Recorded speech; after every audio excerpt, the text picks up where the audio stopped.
Subscribe कीजिए कुंडलिनी जागरण को और प्रेस कीजिए बेल आइकन को, जिससे कि आपको मिल सके हमारी लेटेस्ट वीडियो सबसे पहले। और जैसे कोई एक कपड़ा चारों तरफ फैला हुआ, उसके अंदर से कोई चीज उसे ढकेलती हुई ऊपर की तरफ ले जाती है, इस प्रकार कुंडलिनी सहस्त्रार पे आने पर उसे चाक कर देती है। लेकिन उसका चाक करना भी इतना सुंदर है कि जब वो भेद होता है तो उस कुंडलिनी का प्रकाश उस सारे चादर में फैल जाता है। जो कहा है कि राम रंग रस भीनी, वो चदरिया जो कि हमारे चित्त की है, उसमें सत्य का प्रकाश फैल जाता है। अब इतनी सुंदर रचना है कि हृदय चक्र बराबर यहां बीचों बीच है, जहां पर कि हमारा ब्रह्मरंध्र छेदन होता है। ब्रह्मरंध्र का छेदन उस जगह है जहां हमारा हृदय। इसका मतलब यह है कि हमारे हृदय में जब तक परमात्मा को पाने की इच्छा नहीं होगी, तब तक ये भेदन ठीक नहीं होगा। सारा काम हृदय का है, ये समझने की बात। आप लोगों ने बुद्धि से मेरी बात समझ ली है,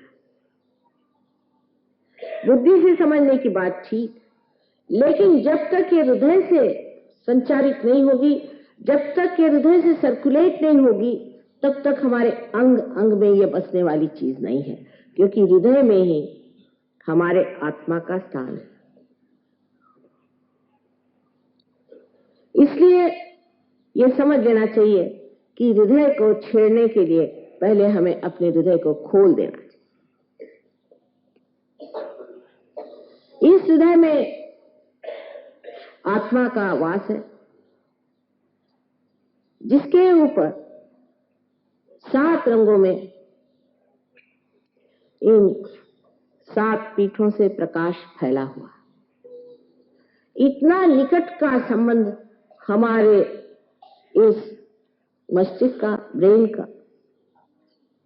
और इस हृदय का।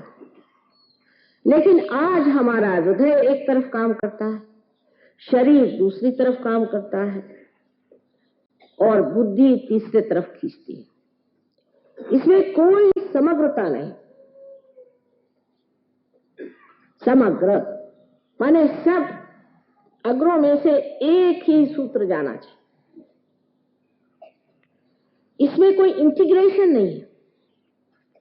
इसीलिए हम अपने से ही रोज लड़ते रहते हैं, अपने से ही रोज झगड़ा रहता है।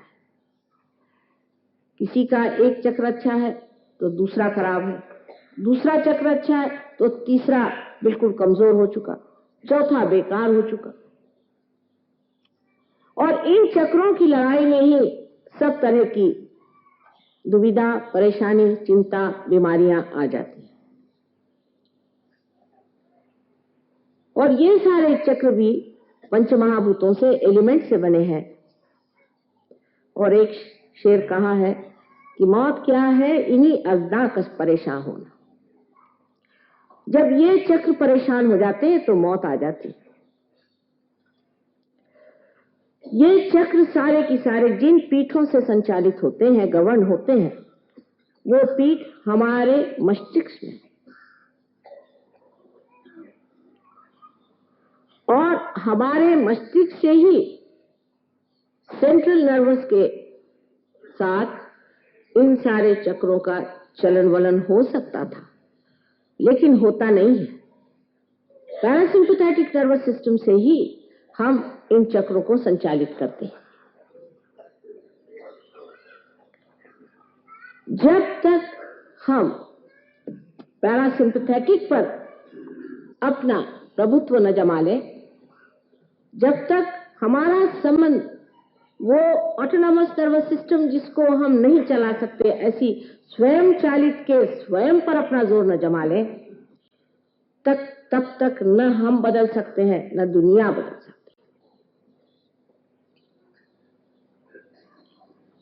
बाहर से आप किसी चीज को ठीक कर लें, किसी पेड़ में अगर कोई खराबी हो जाए तो उसके अगर आप किसी पत्ते को ट्रीटमेंट दे दें तो शायद वो थोड़ी देर के लिए ठीक भी हो जाए, लेकिन असली बीमारी उसके जड़ में है और उसके अंदर जो रस रास्ता है, जब तक उसमें आप दवा नहीं देंगे तब तक वो पेड़ आप बचा नहीं सकते।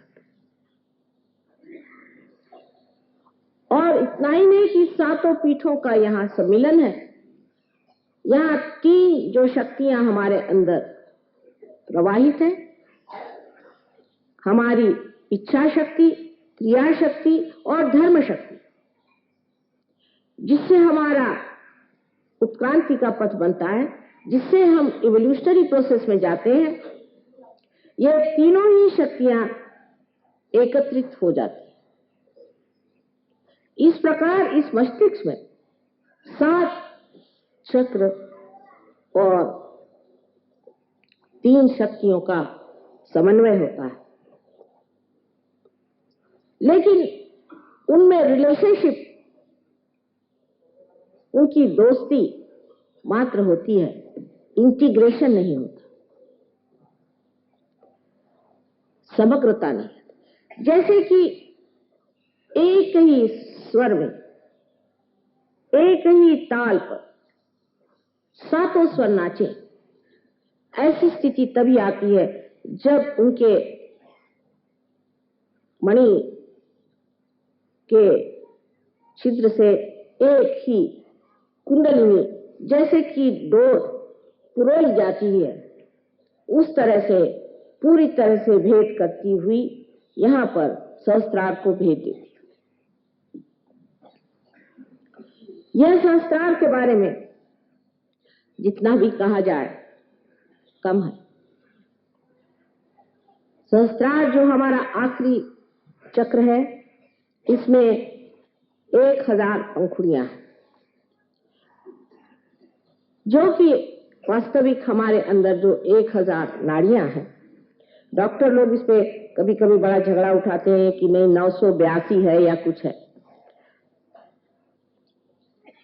ये तो बिल्कुल हृदयहीन बातें हैं, जिसमें कोई सुर नहीं, कोई माधुर्य नहीं।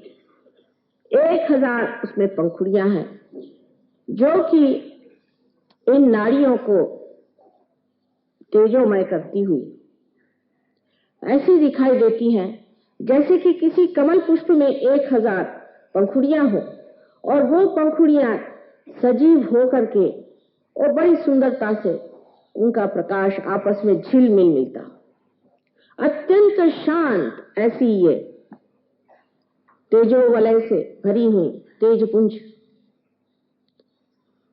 ज्योतियां जैसे कि पंखुड़ियां हो, इस तरह से प्रकाशित होकर के और आंदोलन करती रहती है। इस आंदोलन से जो हमारे अंदर आनंद निर्माण होता है उसे निरानंद कहते हैं। निरानंद माने केवल आनंद, एब्सोल्यूट जॉय। उसमें कोई दूसरी चीज नहीं बच जाती। आनंद में 2 चीज, सुख और दुख नहीं होता, केवल आनंद मात्र, और वो मौन ही में जाना जाता है। जैसे कबीरदास जी ने कहा था कि जब मस्त हुए फिर क्या बोले। वो जो एक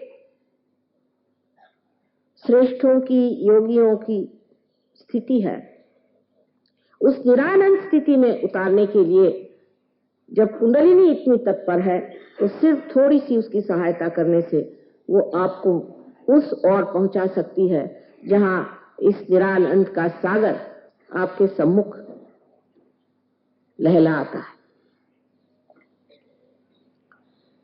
इतनी काव्यमय कुंडलिनी की शक्ति है, इतना सुंदर उसका चलन वलन है कि देखते ही बनता है। हालांकि कुछ कुछ लोगों में मैं देखती हूं कि कुंडलिनी आहत है, आहत स्थिति में कुंडलिनी। कहीं कहीं देखती हूं कि जैसे कोई कमजोर मां छटपटाती हुई किसी तरह से अपने बच्चे को पुनर्जन्म देने के लिए धीरे धीरे उठती है, गिरती है, उठती है, गिरती है, इस प्रकार ये कुंडलिनी बिचारी जो कि हजारों जन्म में आपके साथ थी और आज फिर आपके साथ आई हुई है।